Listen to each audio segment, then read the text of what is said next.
Bonjour, je vais vous présenter aujourd'hui la méthode que j'utilise pour coller les tirages sur de la mousse avec de la colle en bombe. Le problème étant l'encollage et le positionnement du tirage sans mettre de la colle partout. C'est toujours assez délicat. Certains en collent le tirage séparément pour venir le placer ensuite sur la mousse. Alors ça marche quand la mousse est recoupée ensuite.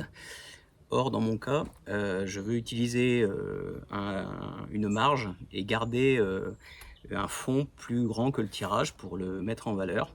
Donc la solution étant là d'encoller le dos du tirage pour délimiter la partie encollée, et le souci étant le placement sur le fond.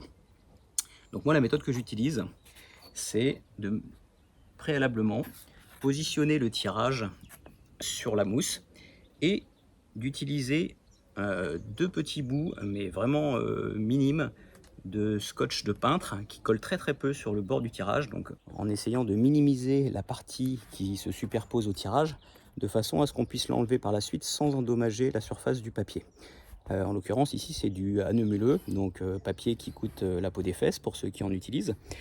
Donc l'idée est de positionner d'abord le tirage, donc j'utilise un trusquin pour me positionner ici, en l'occurrence à 5 cm des bords.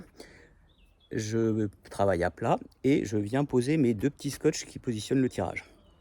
En fait, ces deux petits scotch vont servir de charnière pour pouvoir basculer le tirage à sa place une fois encollé. Donc maintenant j'utilise, pour encoller, une petite table de camping sur laquelle j'ai préparé tous mes outils. Je positionne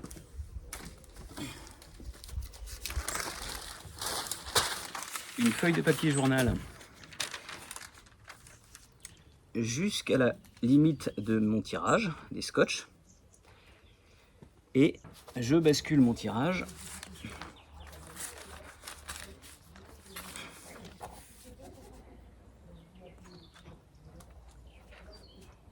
donc en utilisant les deux petits scotch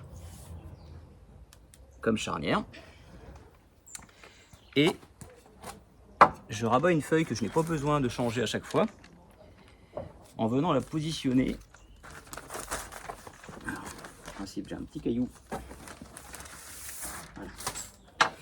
voilà, pour maintenir le papier.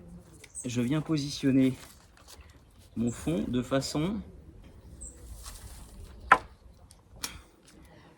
à arriver à la limite du tirage pour ne pas déposer de la colle sur le fond noir qui dépasse de chaque côté. Donc comme vous pouvez le voir, j'arrive à la limite du tirage de façon à pouvoir encoller la totalité de la photo, mais sans déposer de colle sur le fond noir qui est, bien évidemment, si je soulève le papier, juste derrière. Mais comme je conserve le fond, je dois le laisser propre. Ah, la préparation est finie. Alors c'est plus long à filmer et à expliquer qu'à faire. Une fois positionné, je prends ma colle, je pulvérise mon tirage.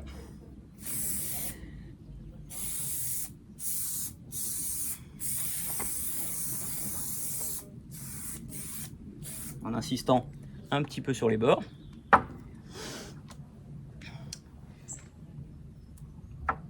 Je retire la feuille qui protégeait le fond, que je rebascule en arrière, qui me servira pour le tirage suivant. Et là surtout, je ne bouge pas la feuille de papier journal qui est dessous, puisqu'il y a de la colle déposée dessus. Je prends juste le bord du tirage, que je ramène, en essayant de ne pas en mettre plein les doigts. Et là, je vais progressivement appliquer avec le dos de la main, du centre vers l'extérieur, progressivement encoller mon tirage. Alors sans appuyer énormément, parce que je ne veux pas rayer mon tirage. Je finirai le collage avec plus de pression par la suite.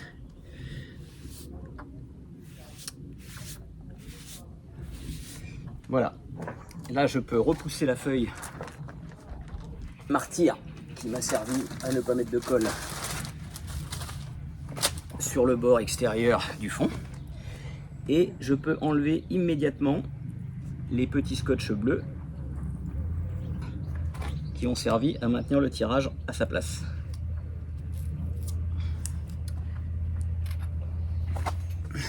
Voilà, le cirage est positionné et j'ai pas mis de colle nulle part autour du tirage. Donc maintenant, dernière étape. Alors dernière étape, je positionne mon tirage sur la table. Je déroule dessus. Ici un film plastique, c'était du couvre-livre. Et là, je vais pouvoir, du centre vers le bord, toujours appliquer une pression plus forte pour finaliser le collage. Voilà. Eh bien écoutez, j'espère que ce petit tuto pourra être utile à certains parce que je me suis assez cassé la tête pour trouver la solution. En l'occurrence, là ça marche bien, donc je vous dis à bientôt pour une petite vidéo.